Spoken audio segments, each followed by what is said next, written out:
Todos los escritores de origen burgués han conocido la tentación de la irresponsabilidad. Desde hace un siglo, esta tentación constituye una tradición en la carrera de las letras. El autor establece rara vez una relación entre sus obras y el pago en numerario que por estas recibe. Por un lado, escribe, canta, suspira. Por el otro, le dan dinero. He aquí dos hechos sin relación aparente. Lo mejor que puede hacer el autor es decirse que le dan una pensión para que suspire.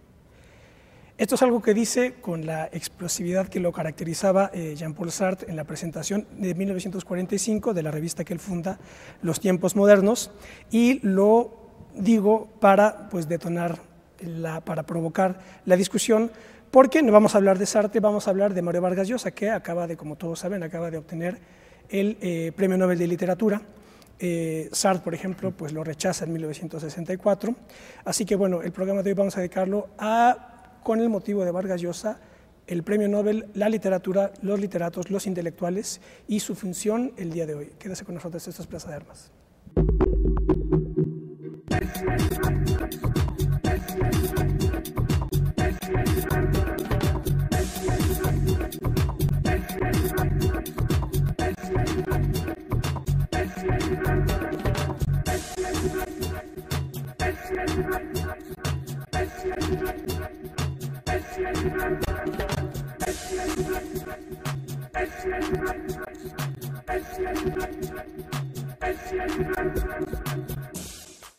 Hola, ¿qué tal? Qué bueno que están en otro debate de Plaza de Armas, aquí por Capital 21. Les recuerdo nuestra página www.plazadearmas.tv y nuestro correo electrónico plazadearmas21@gmail.com. Bueno, ya les digo, vamos a discutir hoy sobre, o con motivo del Nobel de Literatura a Mario Vargas Llosa. Para ello, tengo el gusto de saludar a Pavel Granados. Hola, Pavel. Muchas gracias, Ismael. También nos acompaña Alfonso Vázquez. ¿Qué tal, Alfonso? ¿Qué tal, Ismael? ¿Cómo estás? Y Feli Dávalos. Voy a decir ¿qué tal, Feli? ¿Qué tal? ¿Qué tal? Feli Dávalos es poeta, Alfonso, de la Facultad de Filosofía y Letras de la UNAM, y Pavel es crítico y escritor también de la UNAM. Los tres vienen del contexto de la UNAM. Bueno, pues yo aquí me serví de la explosividad de Sartre para detonar la discusión con motivo del Nobel a Vargas Llosa. Cuando se busca en internet las cuestiones del Nobel, hay una tablita en donde ponen todos los premios Nobel y entonces después ponen un fragmento me imagino que es el dictamen que da lo que se lee cuando se abre la puerta, ¿no? Me parece, no lo sé, y entonces dicen aquí por qué le dan el Nobel al personaje en cuestión. Entonces a Vargas Llosa se lo dan por su cartografía de las estructuras de poder y sus imágenes mordaces de la resistencia del individuo, la rebelión y la derrota. Y Pavel me preguntó antes de entrar, cuando dije esto, ¿por qué se lo dieron a Octavio Paz? Y lo voy a decir para ver qué decimos. La intriga. A Paz se lo dan en el 90, se lo dice, según aquí dice, por una apasionada escritura con amplios horizontes, caracterizada por la inteligencia sensorial y la integridad humanística. Ya nada más para dejar ya... Son buenísimos para no decir nada, sí, ¿verdad? Es una retórica tremenda, pero es que a lo mejor el asunto es que el propio Nobel, desde su institución, pues es que ya dejó toda la ambigüedad ahí, porque en el testamento de Alfred Nobel de 1895, pues él dice, bueno, mi herencia tiene que meterse a que produzca financieramente dinero y los réditos, las ganancias... Y parece que los réditos vienen de la dinamita, ¿no? Claro, porque él inventa la dinamita. Y entonces dice, los réditos, en fin, utilícense para dar premios en las siguientes categorías. Y entonces cuando define dice, bueno, física, química, etcétera, aquellos que aporten algo importante en esas materias, ¿no? Y dice, en la literatura, una parte a la persona que haya producido la obra más sobresaliente de tendencia idealista dentro del campo de la literatura, y una parte a la persona que haya trabajado más o mejor en favor de la fraternidad entre las naciones, la abolición o reducción de los ejércitos existentes y la celebración y promoción de procesos de paz. Es decir, que desde la instauración del Nobel de Literatura, pues ya estaba un poco ahí la ambigüedad idealista, porque aquí lo que habrá que decir es que hay el Nobel me parece, ahora discutamos, el Nobel en general es una institución que conforma o que, digamos, Sí, que está incorporada en la bóveda ideológica, ¿verdad?, democrática occidental, y que da sentido ideológico al asunto. Entonces ahí me parece que los literatos, cuando les dan ese Nobel, pues ahí se incorporan a la nómina ¿no?, de esa bóveda. Pero bueno, pues, ¿qué podemos decir?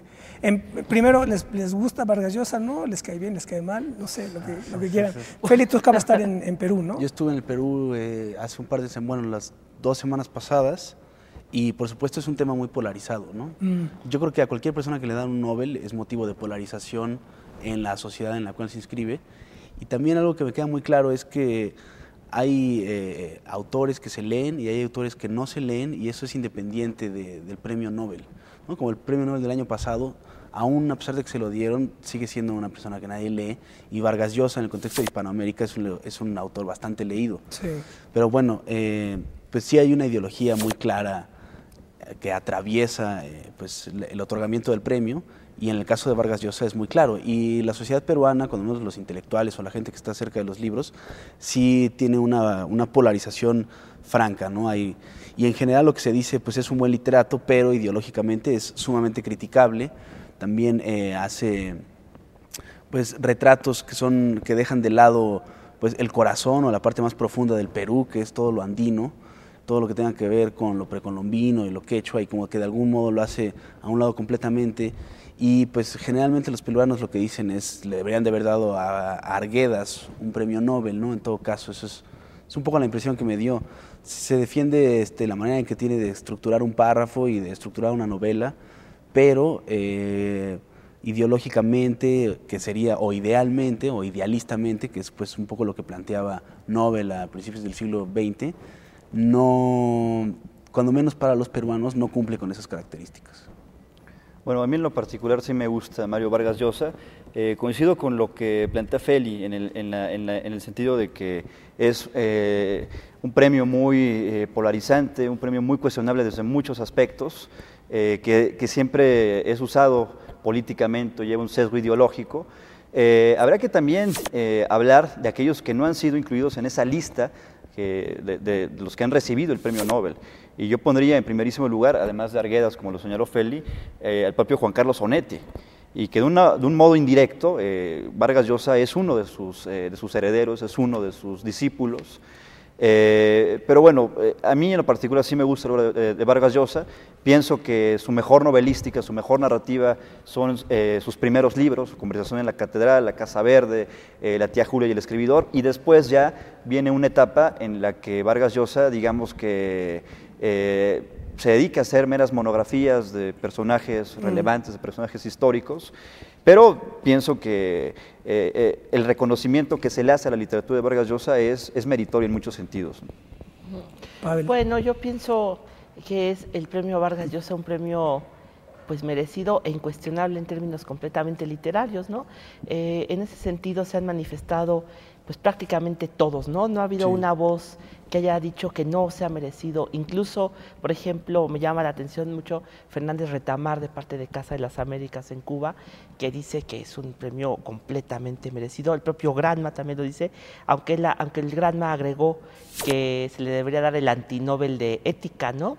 Pero todos los murmullos pues realmente son marginales en este sentido, porque Vargas Llosa ya había construido una novelística muy importante, además muy influyente en la literatura hispanoamericana, y me imagino que traducido también ha tenido pues una fuerte presencia, ¿no? Sobre todo porque ha tomado como centro los Estados Unidos, que han difundido mucho su obra, ¿no? Pero en general creo yo que es un premio que en este sentido se ha tomado por el punto de vista literario, ¿no? Lo que llama la atención y la sorpresa no es tanto que se lo den a Vargas Llosa, sino creo yo el giro ideológico que ha tomado este premio, porque llevaba mucho tiempo la Academia Nobel de haberle dado el premio de literatura a gente comprometida con la izquierda, ¿no?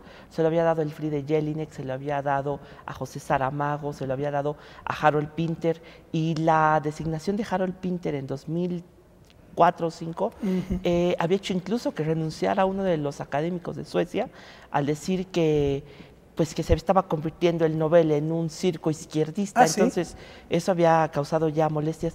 Pero lo que más me llama la atención, y creo yo que le debió haber llamado más la atención a Vargas Llosa, es el dictamen del Nobel, porque yo me imagino que a Vargas Llosa le hubiera gustado ganar el Nobel por una sólida obra literaria y no por hacer una radiografía de las estructuras del poder ni por crear no sé qué cosa. Pues yo creo que también le despertó mucha suspicacia ese Nobel al propio escritor. Pero bueno, ¿no? ahí habría que hacer la justificación de la razón por la cual se da el Nobel de literatura, ¿no? Por la cual el mismo Nobel dijo, bueno, esta va a ser la razón, o a estas obras son las que deben ser premiadas con el Nobel.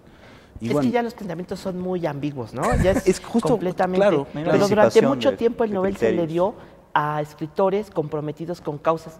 Y yo recuerdo mucho el dictamen de 1914 que decía la Academia Nobel, tuvimos que decidir prácticamente entre Benito Pérez Galdós y Romain Rolland. Si hubiéramos decidido nada más se lo dieron a Rolland, ¿no? Si hubiéramos decidido nada más por motivos literarios, se lo hubiéramos dado a Benito Pérez Galdós, pero pesaba mucho la influencia del humanismo.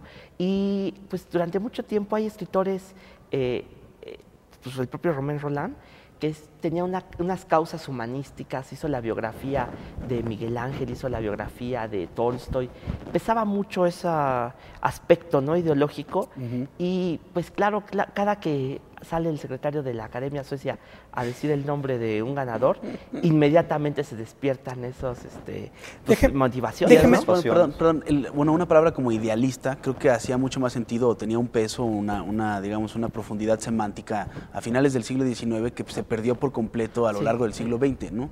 También es muy difícil hablar de idealismo, de una obra idealista, o que plantee un idealismo desde la actualidad y desde la literatura como se entiende actualmente. Claro. Fíjese, les voy a leer algunas, esto de los dictámenes. Por ejemplo, Saramago en el 98 dice que con parábolas sostenidas por la imaginación, la compasión y la ironía, continuamente nos permite aprehender una realidad esquiva. Günter Grass, 99, cuyas juguetonas fábulas negras retratan el rostro olvidado de la historia. Gao Jingqian, 2000, lo pone en país Francia, pero origen chino, obviamente, por una obra de validez universal, con puntos de vista penetrantes e ingenio lingüístico, ha abierto nuevos caminos para la novela y el teatro chino. Sí, oye, Ismael, si hiciéramos el juego de recortar por un lado el autor y por otro lado el dictamen, yo creo que le erraríamos en todos los casos, ¿no? Sí, es impresionante. Mira, Pinter, lo vacuo. Que en sus obras, ese es el que dices que alguien, que en sus obras descubre el precipicio bajo una charla cotidiana y obliga el acceso en los espacios cerrados de la opresión. Es interesante cómo un análisis mínimo de esos dictámenes realmente da muestras de cómo el premio Nobel también es una manera que tiene el primer mundo, cuando menos la Academia Sueca de dar una palomita, ¿no? Como decir, están haciendo las cosas bien, estamos de acuerdo con lo que están haciendo, sigan adelante. Es como una patadita de Velasco, ¿no? Así se instalaron en el canon, en el cual debe decidir lo que es la literatura y cuál no es la literatura, ¿no? Pero por otro lado, ha sido un premio que no ha sido capaz de instaurar un canon. Es curioso, porque tratándose del principal reconocimiento literario del mundo, no crea un canon universal. Entonces, más bien los escritores que por sí mismos han valido, han seguido leyéndose, pero los escritores que pues no han han respondido a las inquietudes de la comunidad lectora del mundo, pues tampoco les ha servido, porque el propio Harold Pinter pues ha demostrado, con todo y ser un magnífico dramaturgo y un magnífico guionista cinematográfico, pues ha demostrado que al mundo sigue sin interesarle el teatro, por ejemplo, ¿no? Sí, claro. Fíjense, filósofos que tienen el Premio Nobel de Literatura, Bergson en el 27, Bertrand Russell en el 50 y Sartre en el 64, que lo rechazó. Eucken, que ya nadie lo lee, fue otro filósofo que recibió el premio Nobel en 1908, una cosa así. Ahorita que leíste a Sartre, Ismael, yo me quedé con las ganas de contestarte con otro comentario de otro premio Nobel, Bernard Shaw, que a él lo invitaron a Hollywood con la propuesta de adaptar una de sus obras, Pigmalión, al cine. Y entonces él fue a los Estados Unidos a ver a los empresarios de Hollywood, no se entendió con ellos y regresó a Inglaterra. Y poco después un reportero le dijo, Mr. Bernard Shaw, ¿por qué no pudo usted firmar contrato? Y Bernard Shaw le respondió con algo muy parecido, le dijo, pues mire, me di cuenta que los literatos y los empresarios hablamos dos idiomas distintos. Ellos querían hablar de belleza, de arte, de inspiración, y yo iba a hablar de negocios. hablar de dinero. Churchill, en el 53, es el único político, digamos, de esa naturaleza que lo obtiene, el Premio Nobel de Literatura. Pero el que me parece muy interesante es Miguel Ángel Asturias. Sí. ¿Por qué? Porque Miguel Ángel Asturias es el único, según más o menos la información que crucé, que obtuvo el Premio Lenin de la Paz en 1965 y el Nobel en el 67. Es el único. Bueno, pero ya había estado había estado el antecedente de Sholokhov, que había ganado el Nobel, y poquito antes el Premio Stalin. Claro, el Stalin. Entonces también Claro, pero hispanoamericano. Hispanoamericano, claro, sí, interesantísimo. Que había logrado tanto. Pues no sé en el caso de Neruda qué premio había ganado antes, pero también estaba el antecedente. Verdad, Neruda. Pues podría haber sido, ¿no? Pero también es que el Premio Nobel, me imagino, que toma escritores que hayan recibido premios anteriormente, ¿no? Porque los escritores que han ganado el lengua alemana han ganado el Premio Kafka. Y Octavio Paz, por ejemplo, había estado muy interesado en ganar el Premio Cervantes para después ganar el Nobel, ¿no? O sea que hay ciertos requisitos que se cumplen. Tiene que ser antesala. ¿El Premio Kafka es de lengua alemana? De lengua alemana. También el Premio Nelly Sachs se ha convertido en otra antesala del Nobel, ¿no? Nelly Sachs es una escritora que escribió poesía en lengua alemana. Los poemas son muy sobrecogedores, son sobre el exterminio judío. Sí. Y ella ganó el Premio Nobel en los años 60, y después muchos escritores que han ganado el Nobel han ganado el Premio Nelly Sachs. No, o sea que yo creo que tienen ese tipo de referentes. Tienen consultores los del Premio Nobel. Por ejemplo, a mí Carlos Montemayor me contó que él de repente le pedían consultorías, claro, la Academia Nobel, para saber qué escritores, porque claro, no leen todas las lenguas, ¿no? Y por ejemplo, me llama la atención que haya ganado el Premio Vargas Llosa, porque el académico sueco que renunció a la academia fue por Pinter, y anteriormente porque se lo habían dado a Elfriede Jelinek, quien ha sido la más radical de las marxistas, a quien le dieron el Nobel. Esos dos infartaron a este señor, que seguramente por eso murió muy poco después, pero había sido el único especialista en lengua española, y por cuya intercesión se le había dado, según creo, a Octavio Paz y a Camilo José Cela, claro, dos escritores mucho más acordes con su manera de pensar, ¿no? Tienes razón. Pablo Neruda en el 53 también tiene el Lenin de la Paz, y en el 71 el Nobel. Pero ese de Lenin de la Paz es interesantísimo. Se lo dieron, por ejemplo, en el 50 a Heriberto Jara Corona, de México, a Jorge Amado en el 51 de Brasil, a Elisa Branco en el 52, brasileña, a Pablo Neruda en el 53, a Baldomero Sanincano, colombiano, en el 54, a Nicolás Guillén en el 54, a Lázaro Cárdenas en el 55, a Luis Aragón en el 57. En fin, era evidentemente que en el contexto de la dialéctica, ¿verdad?, de imperios, el imperio soviético y el capitalista occidental, pues el premio Lenin estaba haciendo también lo propio. Sí, resulta interesante eso de las antesalas, de los premios que se tienen que ganar, o de los requisitos que se tienen que cumplir para llegar a la última puerta, ¿no?, al premio Nobel. Digo, supongo que en ese sentido también se puede ver una tendencia, una ideologización del premio, ¿no? O sea, como los requisitos que se tienen que cumplir. Bueno, y el formulario que tiene que llenar un escritor. No, hace algunos años, Jaime Avilés decía en su columna que se enteró de un chisme y lo reprodujo en su columna, diciendo que Octavio Paz le dijeron: va a ganar usted el Cervantes, pero para ganar el Cervantes debe usted pertenecer a la Academia de la Lengua de su país, y él no pertenecía. Entonces fue a buscar a José Luis Martínez y le dijo: me tienen que elegir porque si no, no me dan el Cervantes.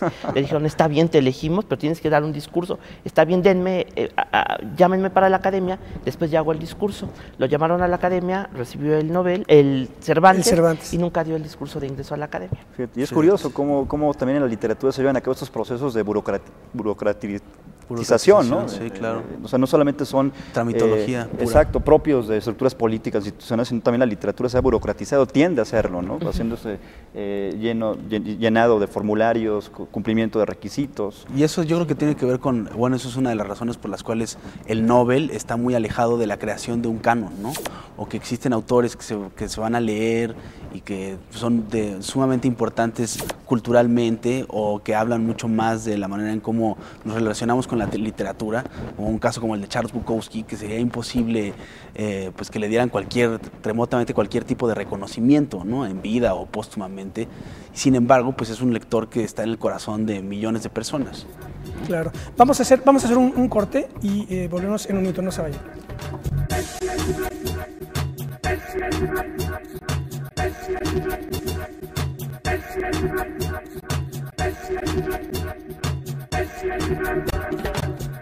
Bueno, ya estamos de vuelta a estos Plaza de Armas. Estamos conversando sobre la institución del Premio Nobel con motivo de el hecho de que le dieron el Nobel de Literatura a Mario Vargas Llosa. Me parece que Vargas Llosa es el onceavo hispano, digamos, que obtiene el Nobel de la Paz.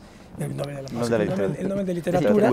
Y el sexto latinoamericano. Y el sexto latinoamericano, ¿verdad? Sí, porque el primero fue Miguel Ángel Asturias, después los chilenos. Primero fue Gabriela Mistral y Pablo Neruda, después Gabriel García Márquez, Octavio Paz y ahora Mario Vargas Llosa, ¿no? Son los 6 latinoamericanos. Sí, más los españoles, ¿no? Benavente, Alexandre, Cela, Echegaray, que ya nadie lee, y que otros no recuerdo. Cela, y Cela, ¿no? Que fue el último galardonado. Tenemos más premios. Habría que hacer aquí un análisis porque, digamos, una vez que se caía la Unión Soviética, a lo mejor los premios cobran otra dimensión. O sea, los premios Lenin de la Paz son del 49, por ejemplo. El Casa de las Américas de La Habana es del 60, o sea, despuesito de la Revolución. Por ejemplo, uno de los primeros premiados fue Ezequiel Martínez Estrada. El premio Miguel de Cervantes, el premio Cervantes es del 76. Y el premio Príncipe de Asturias, ese lo tengo por aquí, es del 81. Sí. Pues me llama mucho la atención que menciones al premio Lenin como una antesala, porque pues nunca se ha caracterizado la academia pues por un izquierdismo. Creo que yo más bien es como, siempre hay como una especie de socialismo así de la confraternidad, muy abstracta, como ese idealismo que menciona Nobel, medio utópico, y es así, a todo el mundo le fascina, y que Gabriela Mistral ha sido una maestra la maestra de América y esas cosas, como que a la gente le gustaba eso en un sentido más abstracto. Pero, por ejemplo, decíamos de Sholokhov, no ganó el premio Lenin, pero ganó el premio Stalin, pero al mismo tiempo hay un premio Nobel en contra de eso, que es el premio Nobel que se le hizo al autor del Doctor Zhivago, ¿no? Entonces, Pasternak. A Boris Pasternak. Entonces, ese es al contrario una crítica a la Rusia de Stalin, ¿no? Entonces, no sé, tendríamos que ser como una especie de balance también, pues que hay un Nobel a favor de ciertas actitudes políticas, pero también en contra, ¿no? Y pues tiende uno medio a hacer una aquilatación de eso, porque pues estamos frente a Vargas Llosa. Paco Ignacio Taibo II decía hace unos días, pues sí es un gran escritor, pero si ya por si era pesado, ahora ¿quién lo va a aguantar con un premio Nobel, ¿no? Entonces tiene toda la razón, porque claro, lo que él dice tiene una injerencia y una penetración mucho mayor. Un peso político, porque Vargas Llosa acaba de recibir un premio hace algunos años, por ejemplo, en los Estados Unidos, con un premio que da, no me recuerdo qué institución, a alguien que tiene no nada más méritos literarios, sino políticos al luchar por la democracia. Y el discurso de recepción de Vargas Llosa es un discurso en el que dice: yo abogo por la democracia y por el libre mercado. Entonces, pues una vez que se potencia eso con el premio Nobel, pues tendríamos que recordarle a él que le dieron el premio Nobel por la literatura y no le dieron el premio Nobel por ninguna otra cosa, ¿no? No le dieron el premio Nobel de economía política, por ejemplo, ¿no? Pero es que es difícil justo ahí. Es que esa es la clave. Sí, ese es un poco el meollo del asunto, ¿no? Que a lo mejor la tendencia a politizar el premio no necesariamente viene desde la Academia de Suecia, sino desde todos los medios y desde el mismo autor y desde otras cuestiones que son extraliterarias, ¿no? Que están fuera de la literatura. En el caso de Vargas Llosa es muy interesante porque justo todos estamos de acuerdo, o existe una unanimidad en cuanto a la grandeza, la creación de una obra y además la grandeza, la importancia, la relevancia que tiene esa obra. Sin embargo, también casi todo el mundo está de acuerdo en plantear a Vargas Llosa como un ideólogo de la derecha, ¿no? Y como un ideólogo del libre mercado, y que ha hecho pues en medios impresos, ¿no? Melográficamente una obra dedicada a pues poner los puntos sobre las IES respecto al libre mercado, etcétera. Una apología. Una apología, exacto, una apología en alguna medida. Y eso es, yo creo que lo que realmente polariza a Vargas Llosa, además evidentemente viniendo desde Latinoamérica, ¿no? Que pues tiene como una tradición de izquierda, en fin, ¿no? Y además, bueno, en el Perú existen claros ejemplos, pues, incluso de movimientos armados, etcétera. Y hay que decir también que el giro ideológico de Vargas Llosa hacia la derecha viene del año 1970-71, justamente después del caso Padilla, que es este juicio que se le hace al escritor Eberto Padilla, en el cual hace una autocrítica de todo lo que había escrito, pidiendo perdón casi por esa obra. A partir de ahí, Vargas Llosa, junto con otro grupo de intelectuales, van a dar un giro radical. Sí, rompen con la Revolución Cubana y dan un giro hacia el otro extremo, ¿no? Hacia un liberalismo de derecha. Curiosamente, Vargas Llosa no rompe con Estados Unidos por el caso de Wikileaks. Bueno, habrá que hacerle ese tipo de cuestionamientos. Claro, sí, interesante. Y además también el Perú es más bien un país de poetas, ¿no? O en la literatura en el Perú está mucho más cargada hacia la poesía y pues los autores de novelas como Bryce o como Vargas Llosa se fueron del Perú, ¿no? No quisieron residir ahí. Sí, su obra es hecha fuera del Perú. Es hecha fuera del Perú y en realidad solamente hasta este momento que le dan el premio Nobel a Vargas Llosa, es la primera vez en la historia del mercado editorial en el Perú en el cual se agotan las existencias de algunos libros, ¿no? Es algo completamente inédito antes, ¿no? Entonces, y eso también te habla de un pueblo que está más abocado hacia la poesía. Y definitivamente, no solamente César Vallejo, que pues muchos también podríamos decir unánimamente que es como el poeta capital de la poesía moderna en Latinoamérica, sino pues está César Moore, está Westphalen, la gente de Hora Cero, de Enrique Verástegui, Tulio Mora, y por supuesto Rodolfo Inostroza y Vladimir Herrera, que son dos poetas vivos, que son capitales en la historia de la poesía contemporánea, en el canon de la poesía contemporánea, y es justo desde ese lado donde se polariza mucho esta entrega del premio Nobel a Vargas Llosa, ¿no? Donde existe un rechazo claro, fuerte, de, digamos, sus contemporáneos, de la gente que se dedica a la literatura, cuando menos desde los orígenes, desde el mismo lugar, y que existe este rechazo como claro, ¿no? De decir, no, es justo en contra de lo que nosotros estamos. Y además porque Vargas Llosa renunció a la nacionalidad peruana cuando, se exilió, pues, ¿no? Se fue a vivir a España. Tiene doble nacionalidad. Tiene doble, sí. Después de que fue y ha hecho esta declaración de yo soy el Perú, ¿no? También tiene esta declaración. ¿Dijo? Este tipo de excesos. Pero digo, yo también quisiera hacer un énfasis sobre la concepción que tiene Vargas Llosa de la literatura, porque justamente hay una célebre polémica que Juan Carlos Onetti se encargó también de difundirla en algunos medios, cuando se hablaba de la concepción que tenía Vargas Llosa sobre el trabajo del escritor. Él decía que tenía que pararse siempre a las 7 de la mañana para trabajar en su obra y por lo menos producir unas 12 o 15 cuartillas, ¿no? Y eso tenía que hacerlo de una manera sistemática diario. Lo que le planteaba Onetti cuando escuchó eso, le dijo, bueno, Mario, vos tenés una relación conyugal con la literatura. Claro. Como buen marido tenés que cumplirle, ¿no? Yo, en cambio, tengo una relación de amante. Cuando me viene el deseo, escribo. Entonces, una concepción distinta, ¿no? de la literatura, pero que también habla mucho de la disciplina del propio Vargas Llosa, de su empeño. Oye, y de su disciplina como lector, es impresionante la cantidad de ensayos y lo luminosos que son los ensayos literarios sobre Víctor Hugo, Flaubert, Onetti, y esta pequeña reunión, no tan pequeña, de pequeños ensayos más bien, acerca de las principales novelas que le gustan. Están Doris Lessing, Conrad, en unos ensayos tan breves como certeros e iluminadores. Definitivamente, ¿no? Sí, es un lector de primer orden. Pero además es curioso eso que dice Alfonso, porque pues justo plantea, es como esta relación conyugal que puede tener con la literatura o de disciplina muy marcada, es perfectamente dentro de la ética protestante del capitalismo, ¿no? Así también, eso es lo que hay que llamar la atención también, entra claramente ahí en ese modo de entender el mundo, y es como, ahí sí va de la mano la belleza con el negocio, ¿no? Sí. De hecho, cuando hablas con peruanos, luego hacen mucho la distinción entre Bryce Echenique y Vargas Llosa. Dicen, no, Bryce nunca es un un holgazán, tiene una vida disipada, ¿verdad? Y Vargas Llosa, en cambio, siempre dice, Vargas Llosa, en cambio, es muy y eso es como cumplir ciertas palomitas en las cuales la academia decide, bueno, pues vamos a darle al bien portado de Vargas Llosa, ¿no? Su paletita y su estrella en la frente. Ahora bien, pregunta obligada, ¿por qué Vargas Llosa y no Carlos Fuentes?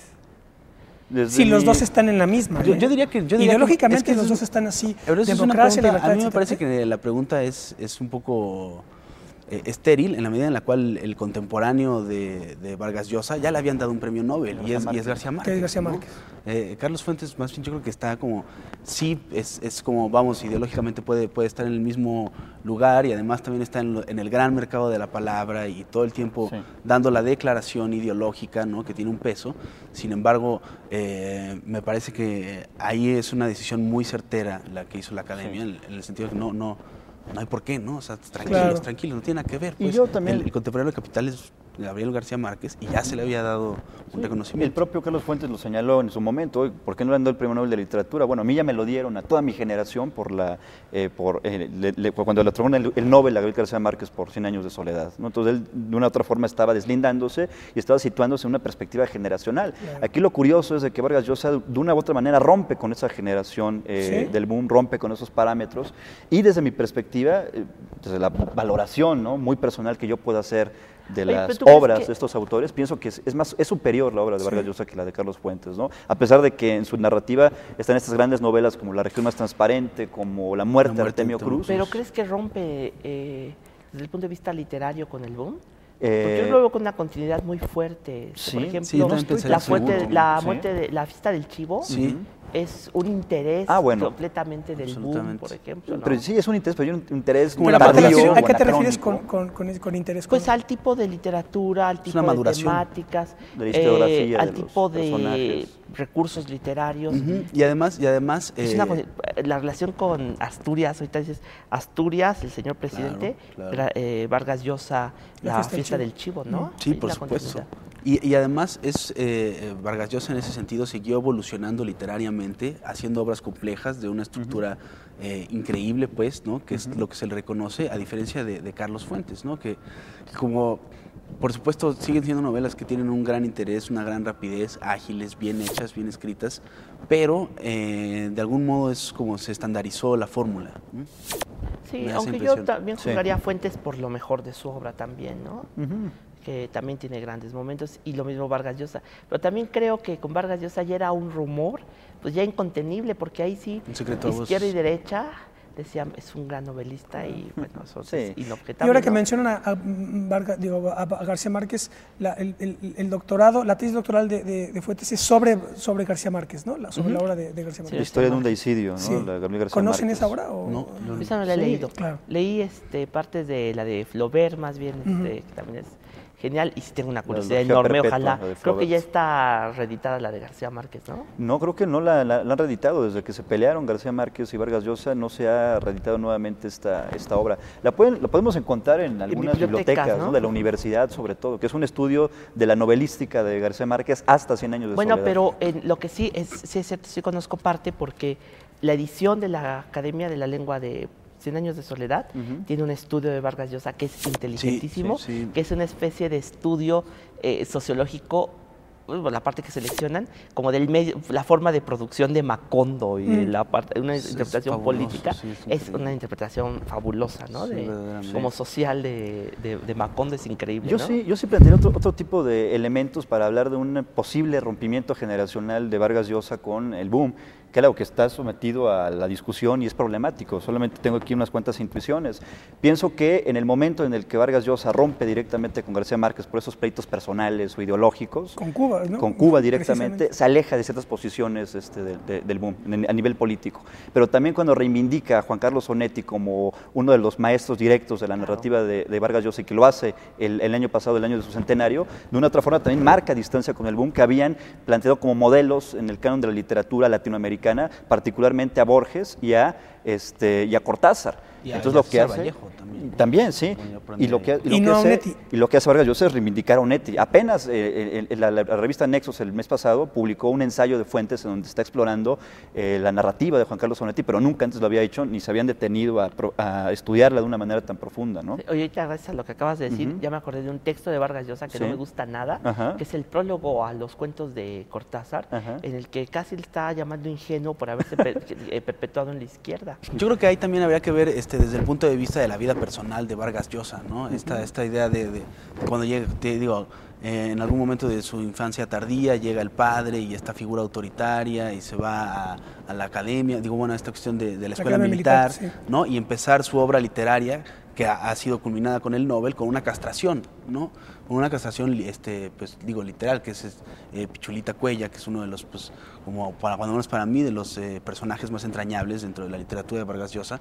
Y es interesante, plantear eso, ¿no? Porque me parece que tiene mucho que ver con esta idea del escritor disciplinado, de solamente enfocado en lo suyo, con siempre una ideología detrás o con una especie como de denuncia de ciertas cosas, que es justo lo que planteaba, la justificación que planteaba la Academia de por qué se le dio el premio. Y bueno, a mí me resulta interesante como plantear en ese contexto justo la vida personal y que sí hay un reflejo como desde el punto de vista del psicoanálisis como claro, ¿no? Que empezar una obra de ensoñación y además con una estructura literaria muy muy compleja, ¿no? Que puede hablarse como de fantasía o de esta cosa dentro del boom, del boom, y que empieza con una castración, ¿no? Entonces sí veo una relación directa entre eso y la ideología de la derecha, ¿no? A lo mejor es un poco volado, pero... Es la ética protestante como espíritu de la literatura en Vargas Llosa, ¿no? Una posible tesis ahí para desarrollar. Sí. No, pero es un escritor que definitivamente está íntimamente ligado con nuestros mejores ratos de lectura. No, desde luego, ¿no? O sea, independientemente de que estemos de acuerdo o no con sus posiciones ideológicas, impone el valor de su literatura. Y tiene obras pequeñas, tiene obras menores que son increíbles, como las obras de teatro de Vargas Llosa, también es una parte fabulosa, ¿no? Tiene esta obra que se llama Katy y el hipopótamo, que yo cada vez que puedo la recomiendo, en la cual son dos actores en escena y se desdoblan como en 8 personajes, y es completamente dentro de del pensamiento estructural de Vargas Llosa, sin embargo, de una altura literaria increíble, ¿no? A mí también coincido con Alfonso que estas novelas de la primera época son verdaderamente fabulosas, como decía Pavel, ¿no? Nos dan nuestros mejores momentos de lectura. La Chunga, ¿no? También otra obra de teatro. Bueno, incluso obras tan menores como Historia de Maita son fabulosas, ¿no? Y eso que se trata de una obra, creo que de lo menor que tiene. Y aparte eso está inspirado en un fallido levantamiento, una guerrilla en la que creo que llegaron nada más 12 personas. También su novela Capital, conversación en la catedral, de la que él mismo dice que sea la única que salvaría del fuego. Esas novelas es fabulosa, habla de toda la revuelta estudiantil, de la dictadura de Odría, y también en los títulos Vargas Llosa busca siempre esta provocación, incita a la provocación de la imaginación del lector, ¿no? Que también de la Guerra del Fin del Mundo, cuando menos ahora que yo tuve la oportunidad de estar en el Perú, esa era la obra más polarizada. Y que esta cuestión, pues se dice que es como una copia del Gran Sertón. Pues es que es el mismo tema. Es el mismo tema. La verdad es que yo no he leído La Guerra del Fin del Mundo, entonces no podría asegurarlo. No es, pero bueno, creo que eso es una... y también pues como el planteamiento de los guerrilleros como homosexuales, y eso es algo que se le critica mucho a Vargas Llosa. Oye, pues hace falta una lectura ahora de lo contrario, pues de la visión tan provinciana con que recibimos el premio Nobel, ¿no? El dictamen como una cédula real, ¿no? Sí, eso hay que cuestionarlo. Lo dañino que fue en México también, un poder tan establecido y tan amafiado como el de Octavio Paz. Un poder nobiliario del presidente de la República de las Letras Mexicanas. Sí, porque estableció un canon de nuestra literatura contra el cual tenemos que estar alerta. Y combatirlo, ¿no? Pues con por argumentos, lo menos criticar, con críticas. por lo menos desmenuzar poco a poco, porque pues Octavio Paz fue un lector ciego a muchas manifestaciones y que ahora se están también sacando. Entonces, ¿hasta qué punto un premio Nobel en un país tan colonizado intelectualmente como el nuestro, pues nos afecta? Porque nosotros que leemos nuestra literatura, a Octavio Paz nada más le gustaba Díaz Mirón, y resulta que al final de su vida decía, híjole, me equivoqué porque no leí bien a Amado Nervo, no leí bien a Gutiérrez Nájera. Sí, pero mientras tanto ya estableció un canon contra el cual nosotros tenemos que estar muy despiertos. Absolutamente, ¿no? Yo creo que eso es también una de las claves más importantes, o de las de las cosas en las cuales tenemos que reflexionar estando en Latinoamérica, sí, definitivamente. Y eso es un poco lo que yo decía, la polarización, lo polarizante que puede ser un premio. En el caso de Octavio Paz es muy, muy claro, ¿no? Esta idea de, además, perfectamente acorde a la realidad política del momento, ¿no? Centralizado, pues una especie de dictadura intelectual, ¿no? Casi caso intelectual, ¿no? Ejercido ahí. Las noticias, el dictamen de la Academia Nobel viene en el mismo paquete que la revista Hola, ¿no? A nuestro país. Sí, además. Claro. Sí, tal cual. O sea, con esa especie de colonialismo mental que, pues, desafortunadamente a veces permanece, ¿no? Sí. Y es eso que decía, digo, de la palomita, la estrella en la frente. Sí. Bueno, vamos a hacer un corte más. No saben, estamos hablando sobre el Nobel a Vargas Llosa. Estamos de vuelta en vivo.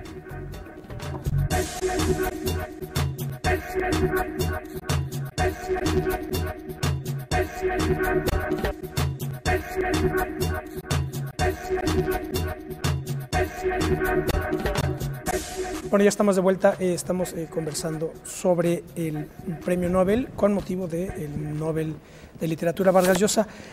Ahora, bueno, ya para esta última, lo que a mí me gustaría hacer algunas consideraciones ya generales sobre estas conexiones que se hacen entre el literato y el intelectual. Sobre todo a mí lo que me pone muy nervioso, me irrita muchísimo, es que se deba de considerar que si es un intelectual, digamos, de la literatura, tiene que ser de izquierda, tiene que estar a favor de la humanidad, tiene que estar a favor de la paz, cuando eso pues yo no sé quién, en qué momento a lo mejor Nobel se lo imaginó, pero yo no veo ningún problema con que un filósofo o un literato apoye una guerra determinada o, por ejemplo, pues pienso en Heidegger, por ejemplo, que apoyó el régimen nazi. Es decir, que aquí hay una confusión tremenda, a mi juicio, entre la manera en que el intelectual se autoconcibe y de hecho la manera en que la propia sociedad lo interpreta. Es muy común escuchar, y de hecho conozco casos concretísimos, no voy a dar nombres, pero el típico caso es el siguiente, que estábamos en una junta de trabajo y entonces estaban haciéndose una cuestión de presupuesto y el personaje en cuestión le dice, bueno, para cuestiones de presupuesto tú encárgate, porque yo soy un intelectual, yo no entiendo de números. O sea, la típica posición pedante del intelectual, ignorante, que se siente que está en las nubes, cercano al espíritu y a la humanidad, al humanismo, cuando pues a lo mejor es un tipo, en fin, que no tiene nada que ver, ¿verdad? Entonces a mí lo que me irrita mucho.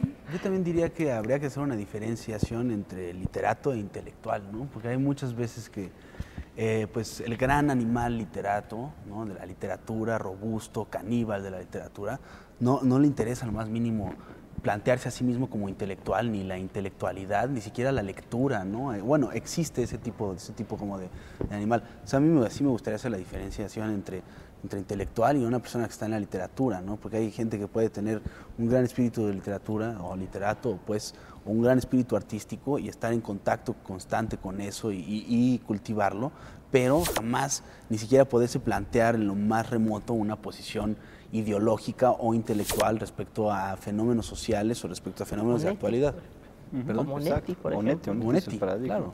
Y hay muchos casos, ¿no? Digo, muchos casos. Evidentemente el extremo sería como el poeta, ¿no? Sí. Que el poeta que se duerme en su vómito y después va y escribe a las musas, pues, ¿no?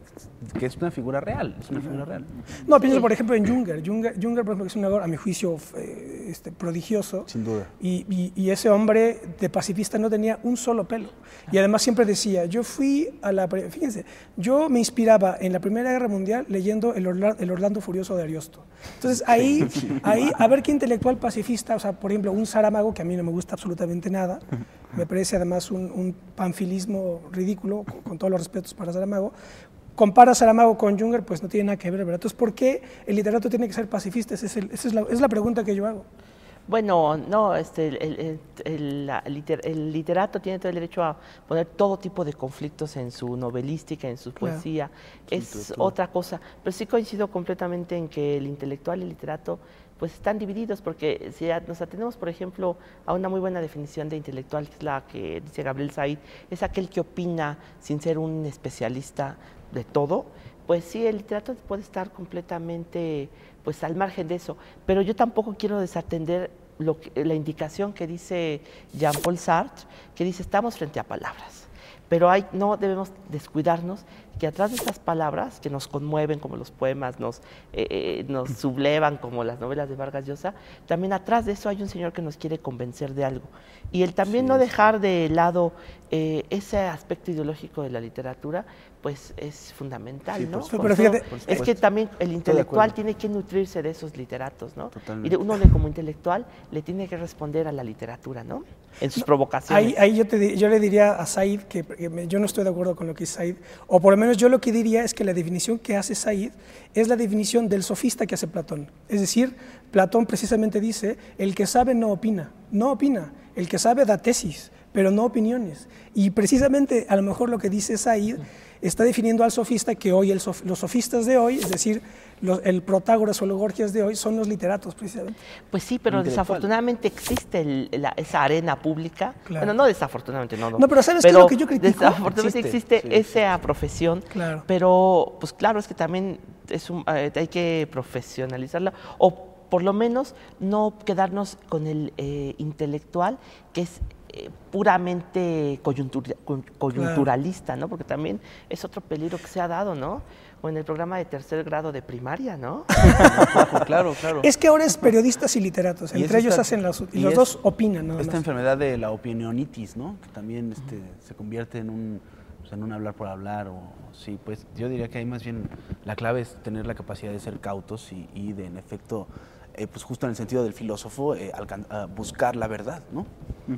Sí, porque es algo muy, pues, como muy poco actual o muy difícil de decir. Pues por lo menos contribuir a crearla, ¿no? Claro, sí, o estar de acuerdo en escucharla o quererla, ¿no? También hay esta frase que dice Peter Sloterdijk sobre, no recuerdo en qué texto es, creo que es en Normas para un parque humano.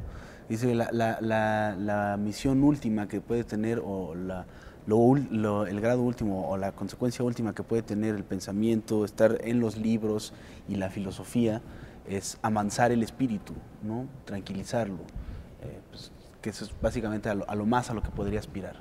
Aquí Sartre en la presentación dice, ¿cuántas veces nos han dicho que, comillas, se inclinaba sobre los ambientes que trataba de describir? Es decir, que se solidarizaba, ¿verdad? Ahí lo que quería, ¿no? Entonces dice, se inclinaba.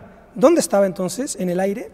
Es decir, aquí lo que está diciendo es que el literato, digamos, o el intelectual se considera como aislado de la sociedad y se considera asistido por un privilegio en virtud del cual puede optar por ser un intelectual comprometido. Es decir, ¿cuándo se va a escuchar un contador que te diga, no, es que yo soy un contador comprometido? Entonces, eso no tiene sentido, ¿verdad? Pero sí tiene sentido que diga Saramago o Octavio Paz, es que yo soy un intelectual comprometido, y entonces todo el mundo le aplaude. Y es lo que dice, pero ¿por qué te voy a aplaudir? Yo no estaría tan de acuerdo. Yo no estaría tan de acuerdo. Yo creo que se puede hacer contabilidad o se puede hacer medicina desde el compromiso social o no hacerlo, ¿sabes? Y claro, como la misma literatura, ¿no?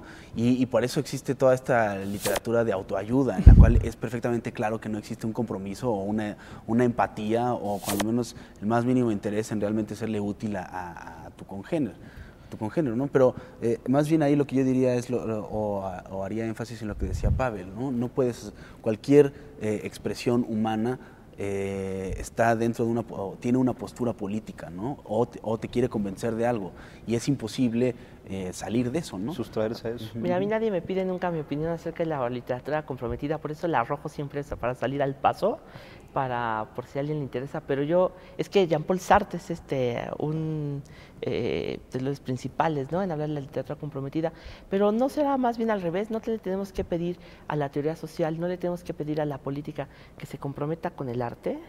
Es más bien una pregunta, porque pues pareciera que le estamos pidiendo a la literatura la respuesta, ¿no?